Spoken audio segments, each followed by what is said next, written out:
এই ভিডিওতে আমরা জানবো প্লেফেয়ার সিফার সম্পর্কে। প্লেফেয়ার সিফার হলো একটি ম্যানুয়াল সিমেট্রিক এনক্রিপশন সিস্টেম।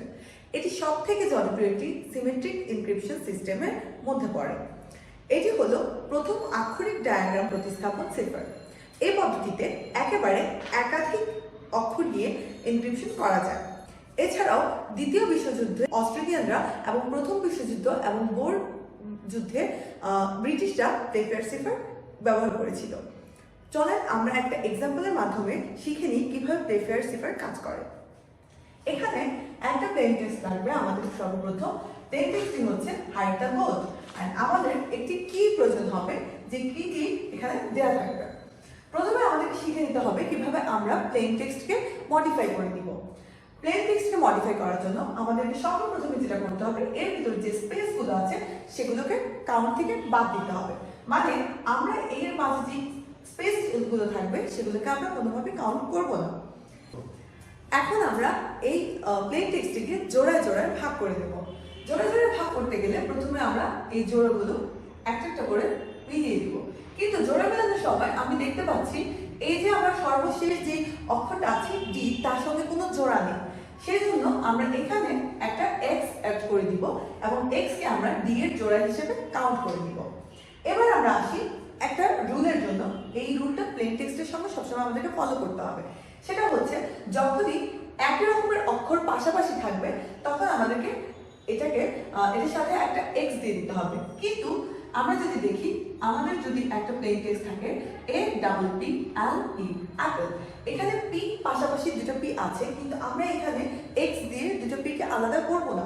কারণ আমরা যখন জোড়া মিলাবো তখন এর সঙ্গে একটা পি চলে যাচ্ছে এবং এল এর সঙ্গে একটা পি চলে আসছে, যার কারণে দুইটা পি কিন্তু একটা জোড়ার মধ্যে পড়েনি। সুতরাং আমরা এটাকে এক্স দিয়ে আলাদা করার কোনো প্রয়োজন নেই। কিন্তু আমরা যদি আরেকটা এক্সাম্পল দেখি, D A double F O D I L, daffodil. আমরা যদি ড্যাফোডিল দেখি এবং ড্যাফোডিলকে আমরা জোড়া জোড়া করতে যাই, আমাদের এখানে খেয়াল করতে হবে যে এক জোড়া এফ কিন্তু একটা জোড়ার মধ্যে পড়ে গিয়েছে। সেক্ষেত্রে আমাদেরকে যেটা করতে হবে, এখানে ড্যাফোডিলকে মডিফাই করে ডি এ দুইটা এফ এর মাঝখানে একটা এক্স দিয়ে তারপর আবার এফ দিয়ে ও ডি আই এল করতে হবে এবং এফ এর সঙ্গে এক্স কে জোড়া করতে হবে এবং এফ এর সাথে আরেকটা ও কে জোড়া করতে হবে। তারপর ডি আই এবং এল এর শেষে যেহেতু এল একা আছে তাই এল এর জন্য আরেকটি এক্স দিয়ে আমাদেরকে জোড়াটা মিলাতে হবে। সো এইভাবে আমরা একটা প্লেন টেক্সটকে মডিফাই করে নিতে এভাবে আমরা একটা প্লেন টেক্সটকে মডিফাই করে নিতে পারি। এবার চলুন আমরা দেখব কিভাবে আমরা প্লেফেয়ার সিফার এগোতে পারি। তো এর জন্য আমরা প্রথমে এটা মুছে নিচ্ছি। তারপর যেটা করতে হবে, এবার আমাদেরকে কি নিয়ে কাজ করতে হবে। প্লেফেয়ারের জন্য আমাদেরকে সর্বপ্রথম কি এর দিকে মনোযোগ দিয়ে দেখতে হবে এবং কি কিছুভাবে মডিফাই করে নিতে হবে। তো এর জন্য আমরা যেটা করতে পারি, আমরা আমাদের যেহেতু 26টি অ্যালফাবেট আছে আমাদের ইংলিশ বর্ণমালায়, তো সেই ক্ষেত্রে আমরা 26টি না 25টি ঘর করে নিব। 25টি ঘর করার কারণ হচ্ছে আমরা আই এবং জে এই দুটো অক্ষরকে একই ঘরে রাখবো এবং আমরা সেটা সাইডে লিখে দিব যে আমরা আই কে ধরে কাজটা করছি নাকি জে কে ধরে কাজটা করছি। তো চলুন আমরা এখানে 25টি ঘর করে নিই। 25টি ঘরের জন্য আমাদের 5টা রো থাকবে এবং 5টা কলাম থাকবে। এখানে 5টা ঘর করে নিয়েছি। এবার আমরা এই কি নিয়ে কাজ করব। কি নিয়ে কাজ করার জন্য কি এর প্রথম যে অক্ষরটি আছে সেটা আমরা এখানে লিখব P L A Y F.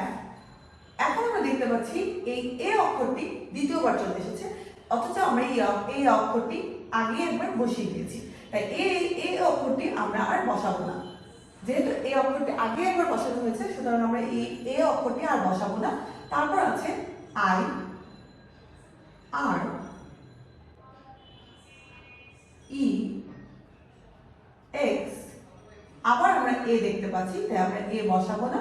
তারপর আছে এম পি, পিও আগে বসানো আছে তাই আমরা পি বসাবো না। এলও আগে বসানো আছে তাই আমরা এলও আর বসাবো না এবং ইও আগে বসানো আছে তাই আমরা ইও বসাবো না। তারপরে আমাদেরকে যেটা করতে হবে সেটা হচ্ছে আমাদের ইংলিশ অ্যালফাবেটের প্রত্যেকটা অক্ষর এখানে বসাতে হবে। কিভাবে বসাবো? প্রথমে আমাদের ইংলিশ অ্যালফাবেট শুরু হয় এ দিয়ে। আমরা এখানে দেখব আমাদের কিতে এ ছিল কিনা। যেহেতু কিতে এ আছে এবং আমরা এ অলরেডি একবার বসিয়েছি, সুতরাং আমরা এখানে আর এ বসাবো না। তারপর আমরা চেক করব বি, বি আছে কিনা। না, এখানে কোনো বি নেই, আমাদের কিতে কোনো বি ছিল না, সুতরাং আমরা এখানে যেটা বসাবো সেটা হবে বি। তারপর আমরা দেখব সি, সি আছে কিনা। সি নেই, তাই আমরা সি বসাবো। ডি, ডিও নেই, আমরা ডি বসাবো। ই, ই আছে। এফ আছে, সুতরাং আমরা ই এবং এফ আবার বসাবো না, আমরা সরাসরি চলে যাবো জি তে। জি বসানোর পরে আমরা খেয়াল করব এইচ আছে কিনা। না, এখানে এইচও নেই, সুতরাং আমরা এইচ বসাবো। এইচ এর পর আই, আই যেহেতু আগে বসানো হচ্ছে আমরা আই বসাবো না। জেও আমরা বসাবো না, কারণ আমরা আগেই বলে নিয়েছিলাম আই এবং জে সবসময় একই ঘরে থাকবে। তারপর হবে কে, এল বসানো আছে এল, এম, এন হবে O, P, Q, R, S, T, U, V, W, X এবং ওয়াই আগে আছে এবং জেড। তো এভাবে আমরা আমাদের টেবিলটি সম্পন্ন করলাম। এখন আমরা শুরু করব এনক্রিপশনটা। তো এনক্রিপশন করার আগে আমাদেরকে এনক্রিপশনের কিছু রুলস জেনে নিতে হবে। এর মধ্যে প্রথমত আমাদের এনক্রিপশনের রুল হচ্ছে, যখন আমরা পাশাপাশি দুটি জোড়া নিব, সেই জোড়াটা যদি একই রোতে হয় তাহলে আমাদেরকে সবসময় ডান দিকে এক ঘর করে এগোতে হবে।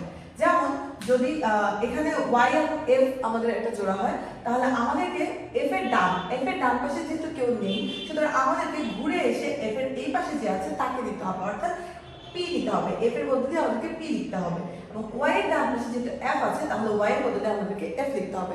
এটা হচ্ছে আমাদের এনক্রিপশনের প্রথম রুল। দ্বিতীয় রুলে যদি আসি, আমাদের একটা জোড়া যদি একই কলামে হয় তাহলে সেই ক্ষেত্রে এই যে কলামে যদি যেমন কিউ এবং ডব্লিউ যদি আমাদের একটা জোড়া হয় তাহলে আমাদেরকে নিচের দিকে নামতে হবে। নিচের দিকে নামার জন্য আমরা কিউ এর বদলে লিখব, কিউ এর নিচে যেহেতু ডব্লিউ আছে সুতরাং আমরা লিখব কিউ এর বদলে ডব্লিউ, এবং ডব্লিউ এর নিচে যেহেতু কেউ নেই সুতরাং আমাদেরকে ঘুরে এই কলামের প্রথম যে অক্ষরটি আছে সেখানে যেতে হবে এবং ডব্লিউ এর বদলে আমাদেরকে লিখতে হবে ওয়াই। এটা হচ্ছে আমাদের এনক্রিপশনের একরকম রুল।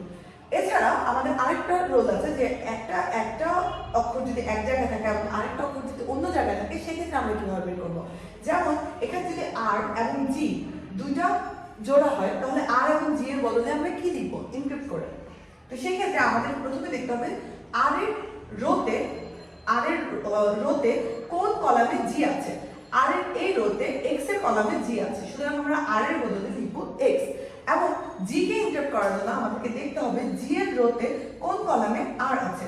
যেহেতু জি এর রোতে এই সি এর কলামে আর আছে সুতরাং আমরা জি এর বদলে লিখবো 6। তাহলে চলুন এই রুলগুলো ফলো করে আমরা এই প্লেন টেক্সটটাকে এনক্রিপ্ট করা শুরু করি। এখানে আমাদের প্রথম জোড়াটা হচ্ছে এইচ এবং আই। তাহলে এইচ এবং আই আমরা এখানে লিখে নিলাম এবং আমাদেরকে খুঁজে বের করতে হবে এইচ কোথায় এবং আই কোথায়। তো এই রুল অনুযায়ী আমাদেরকে দেখতে হবে এইচ এর রোতে কোন কলামে আই আছে। যেহেতু এইচ এর রোতে বি এর কলামে আই আছে সুতরাং আমাদেরকে এইচ এর বদলে লিখতে হবে বি, এবং একইভাবে আমাদেরকে দেখতে হবে আই এর রোতে কোন কলামে এইচ আছে। যেহেতু এই কলামে এইচ আছে তার মানে আমাদেরকে আই এর বদলে লিখতে হবে এম। এবার একইভাবে আমাদেরকে দেখতে হবে পরের যে জোড়াটা সেটা হচ্ছে ডি ই। এবার ডি ই এর ক্ষেত্রে আমরা দেখব যে ডি এবং ই একই কলামে আছে। পূর্ববর্তী রুল অনুযায়ী আমাদেরকে সবসময় এনক্রিপশনের সময় নিচের দিকে যেতে হবে। নিচের দিকে যাওয়ার জন্য আমাদেরকে দেখতে হবে ডি এর নিচে কে আছে। ডি এর নিচে আছে ও, সুতরাং ডি এর বদলে আমরা বসাবো ও, এবং ই এর নিচে আছে কে। ই এর নিচে আছে ডি, সুতরাং আমরা ই এর বদলে বসাবো ডি। তারপর আমাদেরকে দেখতে হবে আমাদের পরের রোল সেটা পরের জোড়া সেটা হচ্ছে টি এবং এইচ। তাহলে আমরা এখানে লিখব টি এবং এইচ। আমরা এখান থেকে খুঁজে বের করবো টি এখানে আছে এবং এইচ কোথায় আছে। এইচ এখানে আছে। তাহলে আমরা সেই আগের রুল অনুযায়ী আমরা লিখব টি এর বদলে আমরা লিখব জেড এবং এইচ এর বদলে আমরা লিখব বি। তারপর আমাদের পরের জোড়া হচ্ছে ই এবং জি। ই এবং জি, তো সেই রুল অনুযায়ী ই এবং জি এর জন্য আমরা ই এর বদলে লিখব এক্স এবং জি এর বদলে লিখব ডি। সে একইভাবে আমাদের পরের জোড়া হচ্ছে ও এবং এল। আমাদের ও এবং এল খুঁজে বের করতে হবে। এল, তাহলে সেই আগের রুল অনুযায়ী আমরা ও এর বদলে লিখব এন এবং এল এর বদলে লিখব এ। তারপর আছে ডি এবং এক্স, আমাদের সর্বশেষ জোড়া। তাহলে ডি এবং এক্স লেখার পরে আমাদেরকে ডি এবং এক্স খুঁজে বের করতে হবে। এই আমাদের ডি এবং এই হচ্ছে এক্স। তাহলে ডি এর বদলে আমরা লিখব জি এবং এক্স এর বদলে আমরা লিখব ই। তাহলে এই হচ্ছে আমাদের সিফার টেক্সট। আমাদের প্লেন টেক্সট থেকে সিফার টেক্সটটা আমরা পেয়ে গেছি। তার মানে আমাদের এনক্রিপশন সিস্টেম অলরেডি ডান। এবার আমরা শিখব কিভাবে এনক্রিপশন থেকে ডিক্রিপ্ট করা যায়। এবার আমরা যেটা করব, আমাদের এই এনক্রিপ্টেড টেক্সটটা থেকে আমরা আবার আমাদের প্লেন টেক্সটে ফেরত যাব। কিভাবে যাব সেটা দেখাচ্ছি। এনক্রিপ্টেড টেক্সট থেকে আমাদের আগের যে প্লেন টেক্সট সেটাতে ফেরত যাওয়ার জন্য আমাদেরকে এই আগের যে কলামটা, যে বক্সটা আছে সেরকম আরেকটি বক্স তৈরি করে দিতে হবে। আগের সেই একই রকমের রুল ফলো করে আমরা ঠিক সেই রকমই একটা বক্স আবার ক্রিয়েট করব। এখন আমরা এখান থেকে দেখে দেখে সেটা বসিয়ে দিচ্ছি।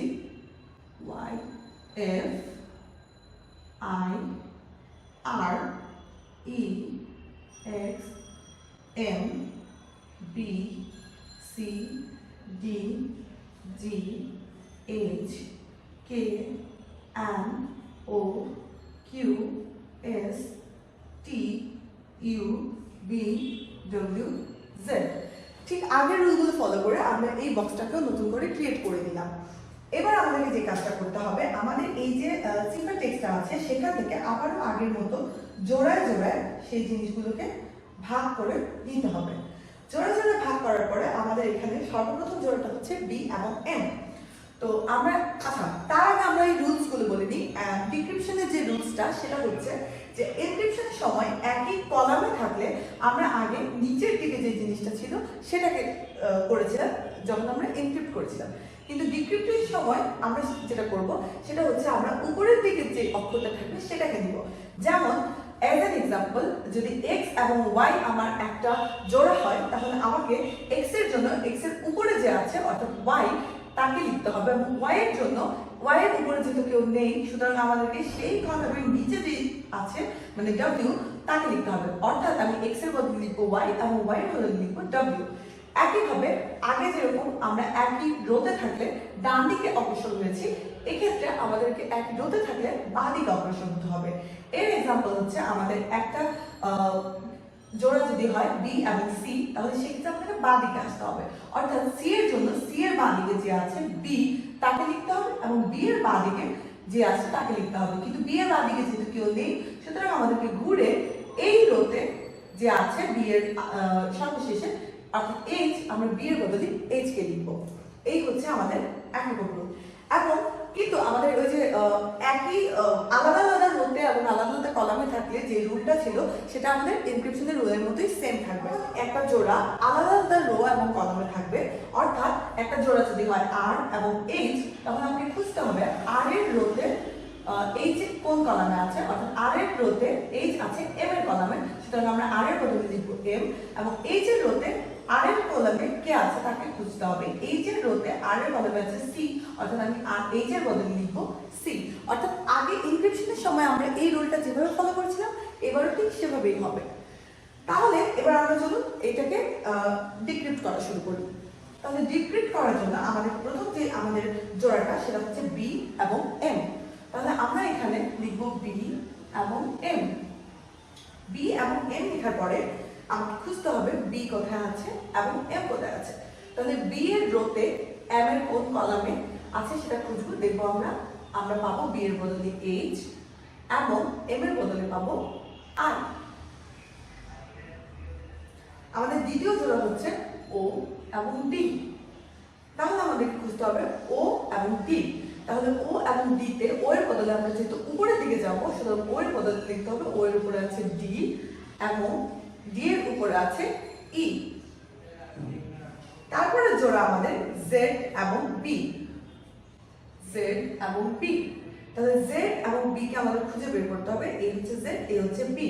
তাহলে z এর রোতে b এর কলামে আছে t, সুতরাং z এর বদলে আমরা লিখব t, এবং b এর রোতে z এর কলামে আছে h, সুতরাং আমরা b এর বদলে লিখব h। আমাদের তারপরের জোড়া হচ্ছে x এবং d, আমাদের x এখানে এবং d হচ্ছে এখানে, সুতরাং আমাদেরকে দেখতে হবে x এর বদলে আমরা লিখব x এবং d, x এর বদলে আমরা লিখব e এবং d এর বদলে আমরা লিখব g। তারপর আমাদেরকে দেখতে হবে আমাদের পরের জোড়া n এবং a, আমাদেরকে দেখতে হবে n এবং a কোথায় আছে। এখানে n আছে এখানে এবং a আছে এখানে, সুতরাং n এর বদলে n এর রোতে a এর কলামে আছে o, সুতরাং আমরা n এর বদলে লিখব o এবং a এর বদলে লিখব l। তারপরের জোড়া হচ্ছে g এবং e, আমাদেরকে খুঁজতে হবে g কোথায় আছে এবং e কোথায় আছে। তাহলে g এর রোতে e এর কলামে আছে d, সুতরাং আমরা g এর বদলে লিখব d এবং e এর বদলে লিখব x।